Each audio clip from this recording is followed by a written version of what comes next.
Sir. ఇప్పుడు monsoon change అయితుంది. Monsoon change అంటే వెదర్ చేంజ్ అయితుంది. సో, ఏమైతుందంటే మనం తాగే నీళ్ళు కంటెంట్, వైరల్ కంటెంట్ కొద్దిగా చేంజ్ అయితుంది. మీరు పూర్వకాలంలో చూస్తుండొచ్చు మా ఇంట్లో పెద్దోళ్ళు, నాయనమ్మ, తాత వాళ్ళంటారు.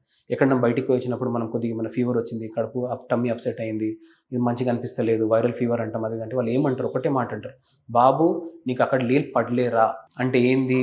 That is scientifically proved. ఎందుకంటే ఆ వాతావరణంలో మనం ఎక్స్పోజ్ చేసుకొని ఈ వాతావరణంకి వచ్చే వరకు మన బాడీ సెట్ కాలేదు. దానికి ఏమవుతుందంటే దాని లోపటంతా గొంతులో మనకంతా వాతావరణం వల్ల లోపల వాపు వస్తుంది. సింపుల్. మీరు చెప్తారు బయట నీళ్ళు తాగలేదు సార్, నేను బిస్లరీ వాటరే తాగినా, నేను మినరల్ వాటర్ తాగినా, నేను అది ఇది అంటాను. నేను ఓకే అంటాను. బట్ ఏంటంటే వాతావరణం చేంజ్ అయినప్పుడు మనకు అది ఉంటుంది.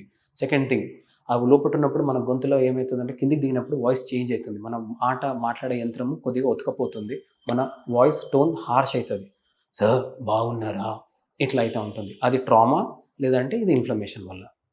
సో దానికి ప్రివెన్షన్ చేయాలంటే మళ్ళీ గోరుచెగలిలో ఉప్పు వేసుకుని పుక్కిలిమంటాను, ఆవిరి పట్టమంటాను, లేదంటే విక్స్ స్టెప్సిల్స్ అని ట్యాబ్లెట్ దొరుకుతుంది, సప్రిచ్ ట్యాబ్లెట్స్ మీకు ఈజీగా దొరికిపోతుంది, అది తీసుకోండి. లేదంటే సూప్ తాగండి, లేదంటే చాయ్ మీకు ఇష్టం ఉంటే చాయ్ తీసుకోండి. సో దట్ మీకు సూదింగ్ ఎఫెక్ట్ ఉంటుంది, అది అవాయిడ్ చేసుకుంటాను. సెకండ్ థింగ్, ఎప్పుడైనా మీరు ట్రావెల్ చేస్తారు, ఇది చేస్తారు, క్లైమేట్ చేంజ్ అవుతుందంటే నా రిక్వెస్ట్ ఏంటంటే మాస్క్ పెట్టుకోండి మీరు.